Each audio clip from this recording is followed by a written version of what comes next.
Jane Farnham from Great British Speakers, and I'm here today chatting to the entrepreneur, creativity and innovation in business speaker, Chris Griffiths. Chris, good morning to you. Yaki da. Yaki da. It's great to be talking with you, Jane.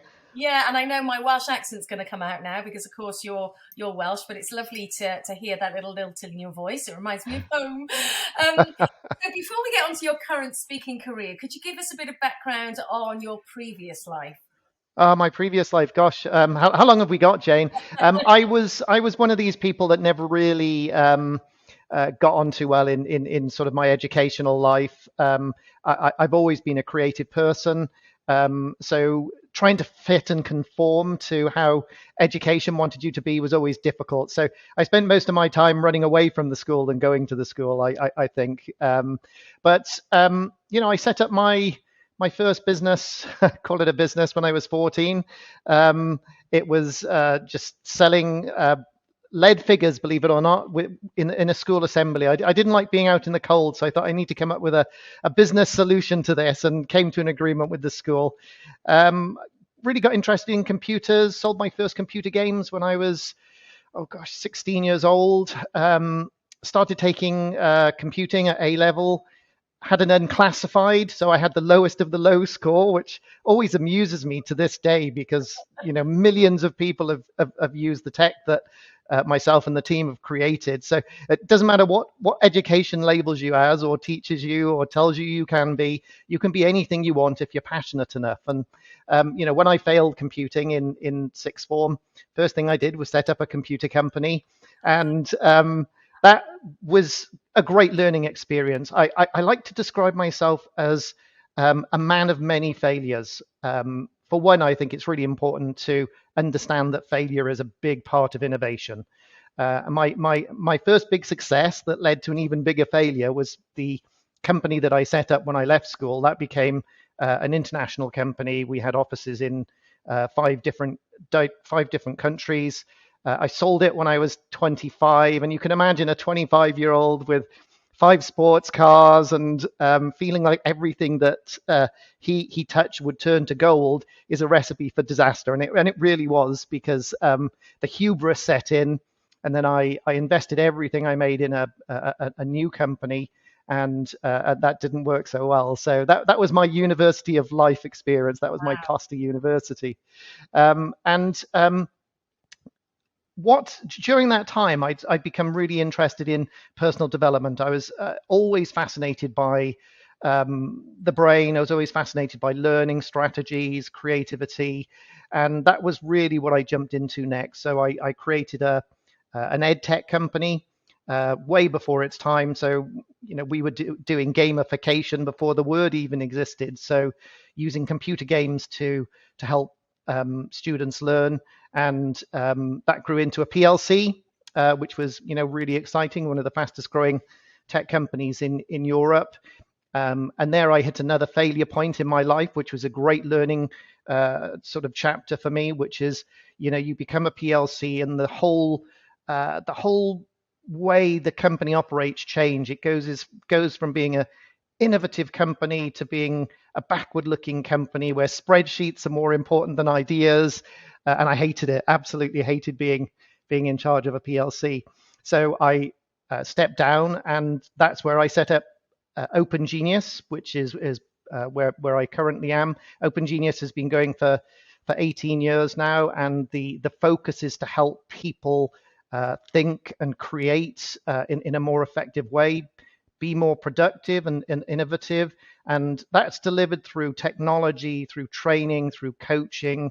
And it's been a really exciting journey, because we get to work with some amazing people, some really fascinating people, and we get to help them solve their problems, which, we can't always do that. But when we do, it's an incredibly rewarding way to operate. Yeah, I imagine so. I mean, it's funny. I was listening to an entrepreneur being interviewed not long ago, and she was saying that when she was young, she used to go home, and her dad would say to her every day, "What did you fail at today?" And he would be really proud of her for failing at something, because that way she's learned something.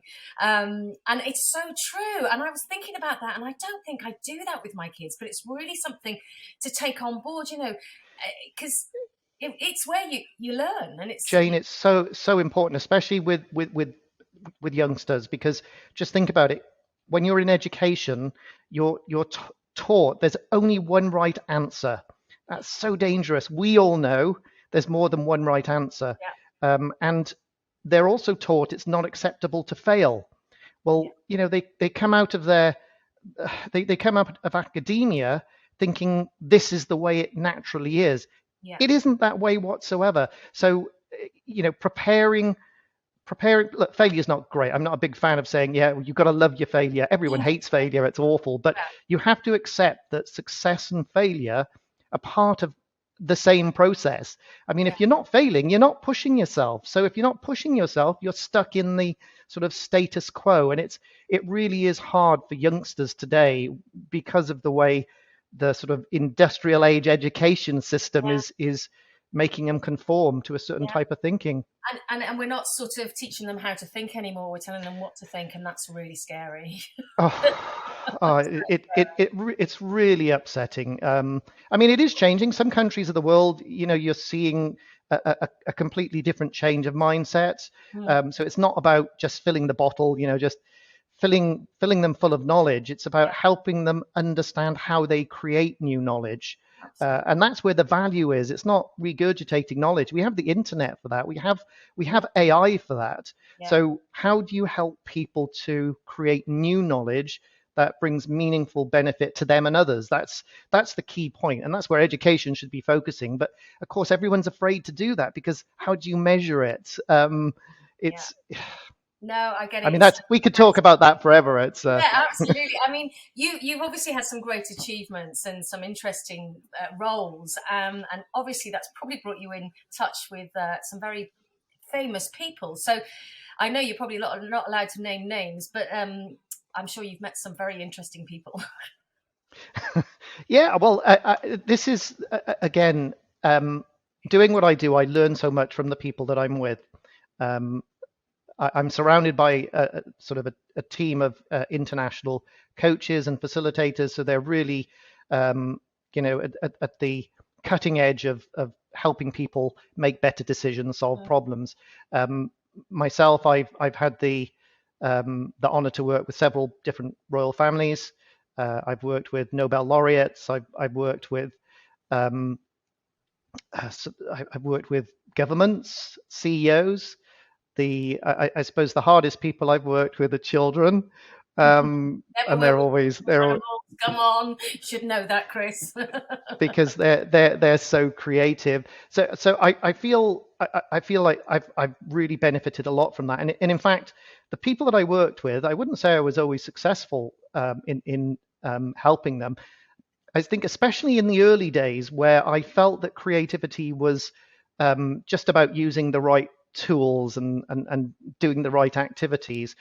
And I think for me,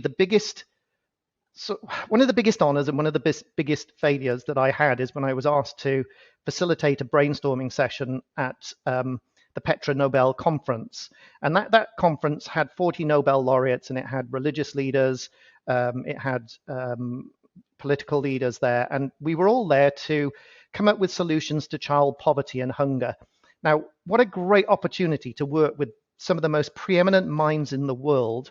Mm, And I facilitated several brainstorming sessions. Everyone felt they went well, but I knew they didn't. And what was missing from that was, look, creativity is fun and it should be fun, and fun is a big part of it, but it also relies on system and process. If you don't have system and process behind problem solving, innovation, any creative efforts that you're doing, you're less likely to succeed and get the most out of it. So it seems counterintuitive to have process behind innovation, but that's what makes it repeatable.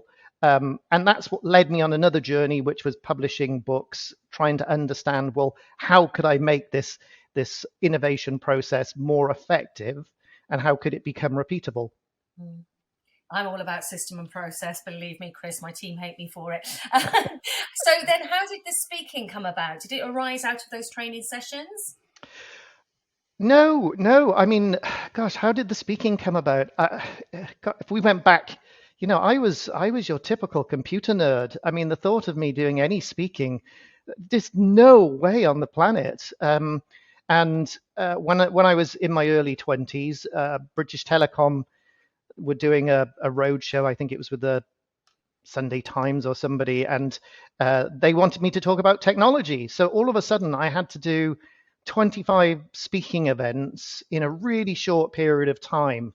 Um, and gradually you do it, and then the pain at the beginning is terrible, and then it just gets easier and easier. Then you start to enjoy it, then you start to learn, and I think that's what happened for me. But I think the biggest impact for me was I got to work with, and it's my opinion, and I know a lot of other people had this opinion, but I got to work with one of the best speakers on the planet, a gentleman called Tony Bazan. Tony Bazan was the inventor of the mind map. He made the whole concept a everyday term, and Tony was just such an inspiring speaker. And because he was one of the individuals that I could see was making a big difference in this field of creativity, I spent so much time with him, and he made me do a lot of speaking events, which I wouldn't have expected. And he taught me in ways that most people don't do speaking events as well. So I remember the first time I did an event with him, and I had all my notes and everything was prepared. And he literally ripped my notes up the day before this event. And he said, "Chris, you're not doing a speaking event like that." And I said, "I don't understand. I mean, how can I do it now?" And he said, and this is a true story. He said, "Chris, tonight we're going to have an evening meal together, and we will mind map what you're going to say during the event tomorrow." It was a whole day event, and we did. We mind mapped the event between courses, and it taught me such a key point about speaking. It's to allow yourself to speak naturally and only focus on the key points. Don't focus on a script.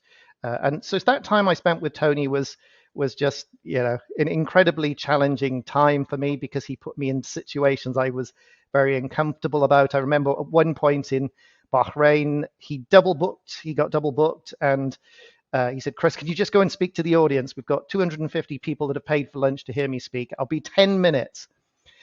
So 10 minutes went and he didn't turn up, 20 minutes, 30 minutes, an hour went, he didn't turn up. And it put me in such a difficult position because I hadn't prepared, but it also made me really enjoy this whole sort of activity, because if you can add value and give value to others and make a difference when they leave. So there's entertainment. I wouldn't say I'm an entertaining speaker. I like to put some activities and sort of engagement elements in there, but what I want is people to have takeaways that will make a big difference to them. And when you see that happen, it's just so rewarding. So tell me about a well-known example of this creativity and the creative mindset, because I know that's your key theme is creativity and innovation. Oh gosh, where do we start there? Obviously when people are talking about creativity and innovation, Steve Jobs tends to come up, Apple tends to come up, and there are some great examples there, and there are examples that could be followed by all of us. You look, one of the first things to understand is that we are all creative. There's no genetics behind creativity. When we were all 5 years old, we were creative, so we can all be creative now. So it's individuals like Steve Jobs or companies that have processes that allow people to be innovative that are important. So if we just take an Apple example, just really quickly.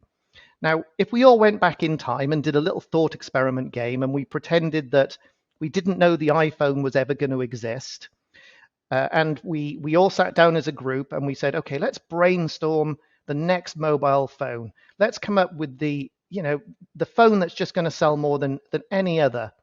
What we would probably do would be to follow all of the assumptions that were in the market. And in the market at that time, phones were getting smaller. If you remember the old Nokia phones or the flip phones, the Motorola's, phones were getting cheaper. Battery life was going on forever. Signal strength was getting stronger. Then all of a sudden, Steve Jobs brings out a phone that was bigger than everything else, had terrible signal strength, had terrible battery life, was really expensive.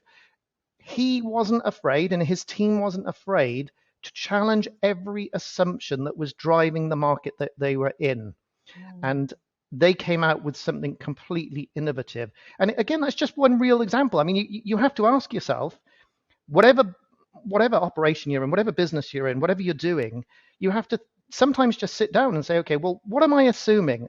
What am I assuming my customers want? What am I assuming I have to deliver? And then you just say to yourself, imagine I wasn't allowed to do that anymore. What else would I do? And that's, again, if you have a system for doing that, it's not rocket science, it's common sense and it's easy. But people just get so stuck into the busy fool syndrome. They're just reacting to everything that's happening all the time, that they're not putting strategy behind their thinking, and that's quite scary. So I think Apple, is a really good example of that. Very quickly, tell me about the Inspire Genius Foundation. Inspire Genius was a charity that I set up with my wife. Again, as somebody that would be considered a failure in sort of the educational space. I see it so often with people that I work with, especially the really highly successful individuals, the billionaires. We're talking super successful people. They tend to be neurodivergent. So the reason that they become successful is because they haven't been conformist. Their brain hasn't allowed them to conform, and that's allowed them to think in new and different ways to the majority. So it can be such a strength for people. So what we wanted to do with the charity was to create a charity that would support people, especially young people that were neurodivergent, and actually help them understand that this is a massive strength that they've got. They just have to utilize that strength in the right way.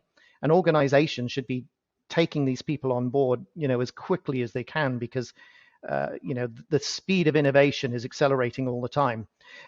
So for what we do is try and help promote entrepreneurship to people that are neurodivergent, and use that creativity to come up with solutions to problems that are going to benefit others. Oh, that sounds amazing. You've also written 2 best-selling books as well. Tell me about those. Yes, yeah. Well, the first book, which was called Grasp the Solution, it didn't become a #1 bestseller. It got to the #2 spot, and look, I'll take that any day. In fact, we launched the week Steve Jobs sadly passed away, so obviously there was no chance of getting to #1. So I'll take a #2, and in fact, the cover of the book.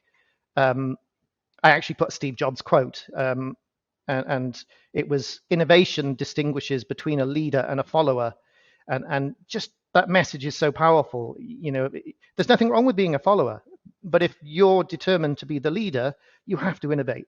That just has to be something that has to drive everything that you do. And then my most recent book is the Creative Thinking Handbook. We're on the 2nd edition, and that's a very practical guide to innovation. So it's about, well, what tools should you use at what point? Because it's really important that it's not just about yourself, it's about the people that you work with. And for some people, it's very difficult to go into an office setting and say, look, everyone, we need to do some thought experiments today, or we need to do some focused daydreaming. So sometimes you just have to have all the tools in the right sort of combination, in the right process, and then just get the team to do it, because you're putting them in a state of thinking that's very sort of right for them to bring out ideas in the right way without allowing their assumptions to come on board, and so on. So the Creative Thinking Handbook, that's now in over 11 languages. I've just had my Korean version come through. Wow. So it's that's that. Oh no, that's another book. Actually, that's not my book. That's somebody else's book. That's a great book. That's John Blakely's book.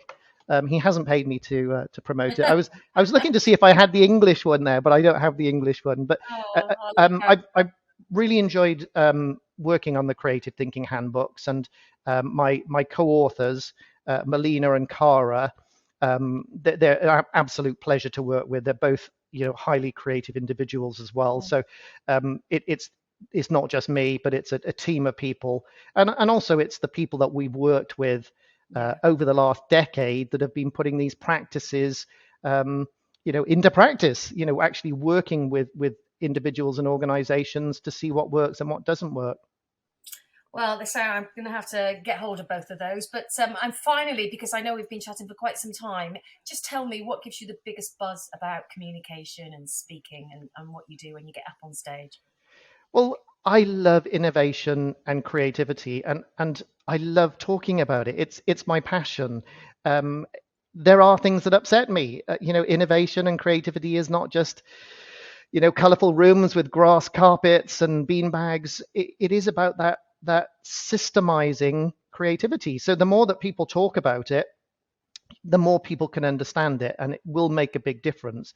I mean, look, everyone loves to create things. Everyone loves to solve problems. So when you get to speak about how they can do that in a more efficient way, and you see the change in them, and especially when you hear the feedback afterwards, well, look, Chris, I tried what you said, and wow, it made a difference. Or I've been stuck in a certain way of thinking for months, and then all of a sudden they're able to break free and think without the box. I mean, that is just so rewarding. So I think it's, look, if you get to talk about what you love and it makes a difference to people, how can you not enjoy doing it? Yeah, exactly. Always do something you love, and then it doesn't feel like work, eh?